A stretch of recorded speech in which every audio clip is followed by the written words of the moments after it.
pengembangan pariwisata di Semaraso memang betul butuh pentahelik. Salah satunya yaitu pemerintah, bagaimana kita mengkolaborasikan antara kelompok sadar wisata dengan pemerintah untuk kemajuan desa wisata yang ada di Semaraso. Karena memang wisata setelah kami coba untuk menjalankannya memang berdampak kepada pertumbuhan ekonomi masyarakat. Bisa diukur ya? Bisa diketahui pertumbuhannya itu seperti apa? Ya, yang semulanya mungkin berdampak kepada pemudanya lah dulu, Ya. Pak. Yang awalnya mungkin mereka tamat sekolah.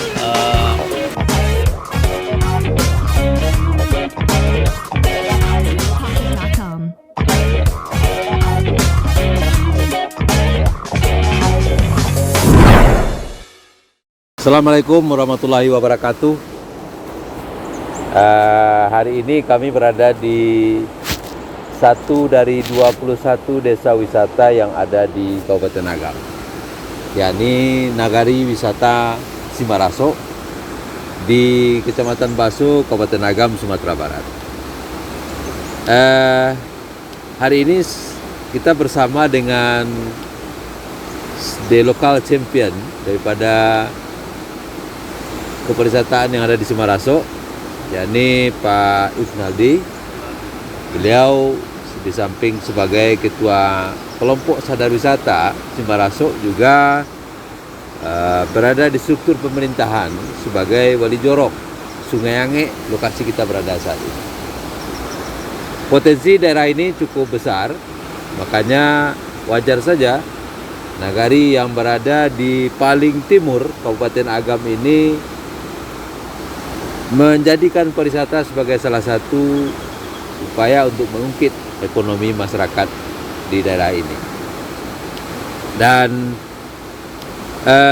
untuk mengembangkan pariwisata ini tentu saja perlu banyak peran berbagai komponen. Pentahelik pariwisata merupakan salah satu terminologi yang paling familiar bagi kita dalam rangka memberikan dukungan terhadap pariwisata ataupun pergerakan pariwisata itu sendiri. Salah satunya pentahelik itu adalah unsur pemerintah, dalam hal ini pemerintahan terdepan, yakni pemerintahan Nagari Semaraso, menjadi bagian yang tidak dapat dipisahkan dalam rangka mendorong dan menopang pergerakan daripada kelompok sadar wisata dan juga teman-teman yang menggiatkan wisata di daerah ini. Saya ingin bercerita dengan Pak Ifnaldi. Kalau di media sosial Kapten beliau dipanggil. Bagaimana ini bisa diwujudkan oleh kelompok sadar wisata di Semaraso? Mungkin dari awal berpikirnya seperti apa, kemudian apa yang akan dilakukan, dan bagaimana rencana setelah ini. Mungkin secara ringkas bisa Pak Ifnaldi diceritakan kepada kami supaya kami dapat gambaran kalau kondisinya saat ini memang kita lihat masih dalam tahap yang persiapan, namun sedikit banyaknya kita sudah bisa memprediksi akan jadi apa sepertinya nanti kawasan yang berada di pinggir Batang Agam yang juga dijadikan sebagai pembangkit energi listrik di wilayah ini. Silakan Pak Ifnaldi. Oke, terima kasih Pak. Jadi kami dari kelompok sadar wisata Semaraso, nama saya Ifnaldi Pak. Jadi dalam hal ini pengembangan pariwisata di Semaraso memang betul butuh pentahelik. Salah satunya yaitu pemerintah, bagaimana kita mengkolaborasikan antara kelompok sadar wisata dengan pemerintah untuk kemajuan desa wisata yang ada di Semaraso. Karena memang wisata setelah kami coba untuk menjalankannya memang berdampak kepada pertumbuhan ekonomi masyarakat. Bisa diukur ya? Bisa diketahui pertumbuhannya itu seperti apa? Ya, yang semulanya mungkin berdampak kepada pemudanya lah dulu, Pak. Yang awalnya mungkin mereka tamat sekolah, tamat kuliah, tidak bekerja. Setelah kita berikan suatu motivasi pemetaan wilayah sebagai potensi wisata di Nagari Semaraso, ya akhirnya mereka bisa menerima bahwasanya apa yang kita lakukan memang ada dampaknya minimal ke pribadi penggerak atau pengelola itu sendiri. Ya, walaupun mungkin secara ekonomi belum kuat, tapi membentuk karakter ada kesibukan, ada lapangan kerjaan baru, kan seperti itu Pak Ya, Fadil, ya, betul Pak. Ya. Contoh di sini kami kan di SKK pada tahun 2018 ya Pak ya. Ya. Pada tahun 2018 Pok Darwis bergerak bersama-sama pemuda. Awalnya kami mendirikan Arung Jeram Pak. Ya. Arung Jeram itu kalau untuk Arung Jeram sendiri Pak itu membutuhkan satu perahu itu 3 kru Pak. 3 kru dan 1 sopir untuk membawa tamu dari finish ke start lagi. Jadi di situ kami melihat ada pertumbuhan ekonomi, ada pengurangan untuk pengangguran untuk 4 orang tenaga kerja. Yang 1 skipper, yang 2 kru untuk di luar sungai yang dilalui untuk pengamanan, yang 1 lagi sopir mobil. Itu kalau 1 perahu yang jalan Pak. Ya. Kalau sempat 4 perahu berarti 4x4. 4 kali 4, 16 orang. Ya. Begitu juga dengan yang lain Pak. Jadi dari situlah masyarakat menilai bahwasanya pariwisata memang ada dampaknya Pak. Jadi setelah kami berkegiatan, kami hanya menunjukkan selain dari duduk bersama, tentu melalui kegiatan kami juga harus nampakkan bahwasanya pariwisata betul-betul menjadi salah satu sumber ekonomi baru. Sehingga di tempat-tempat lain atau potensi lain mereka juga sudah bergerak sekarang Pak.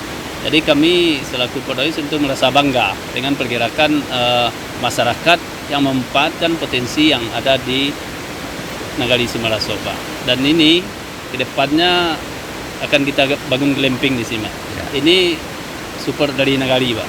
Ya. Ya.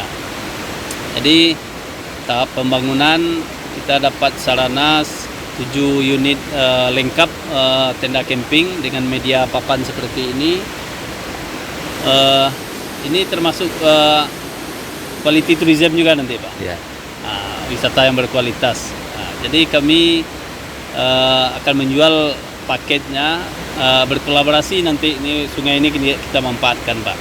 Apakah itu nanti mancing ikan atau nembak ikan. Jadi di sini kita bikin tamu betul-betul merasa puas dengan alam, dengan suasana yang di tepi sungai, dan mereka bisa memanfaatkan apa saja yang ada di sini nanti Pak. Ya. Jadi untuk konsep sebuah kawasan wisata dengan potensi yang ada ini dan melibatkan berbagai pihak ya, yang setelah memberikan dukungan adalah pemerintah Nagari. Ya. Nah, termasuk nanti mungkin penglibatan unsur-unsur lain, baik itu di institusi Nagari sendiri maupun dari luar gitu ya. Dan ini perlu diterobos bersama-sama.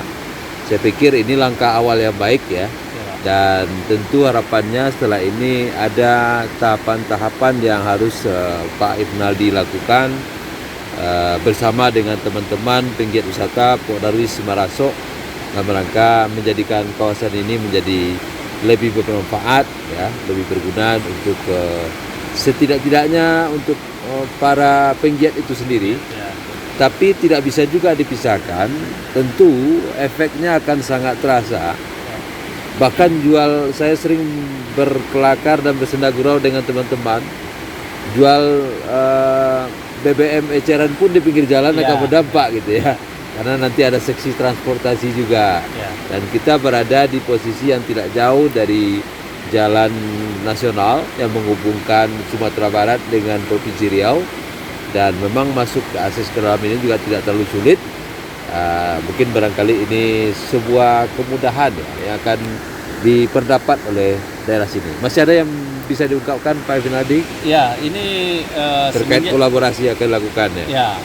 Jadi semenjak ini Pak, semenjak kita mulai membangun ini, kita akan berkolaborasi dengan seluruh pemuda yang ada di sini, termasuk nenek mamaknya nanti akan kita komunikasikan seperti paket yang akan saya buat nanti Pak, itu akan berdampak kepada lembaga-lembaga lain. Dan yang jelas sekarang nih Pak, dampaknya ini dengan wacana seperti ini sudah ada warung di atas itu Pak, yang selama ini mati gitu Pak. Jadi sekarang beliau sudah persiapkan kalau tamu datang nanti warung sudah dibuka gitu kan.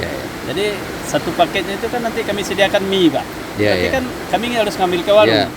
Itulah salah satu dampaknya nanti kepada masyarakat secara tidak langsung gitu Pak.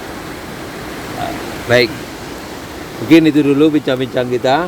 Nah ini akan berproses ya, dan how to prosesnya akan kita terus report, kita laporkan dari mulai titik seperti ini hingga nanti suatu saat, at least dalam 2 bulan ke depan mungkin barangkali akan ada program-program, progres-progres baru yang bisa juga kita ungkapkan kepada kita semua sebagai sebuah proses belajar kita bagaimana memanfaatkan kawasan sekitarnya dengan konsep sustainable tourism.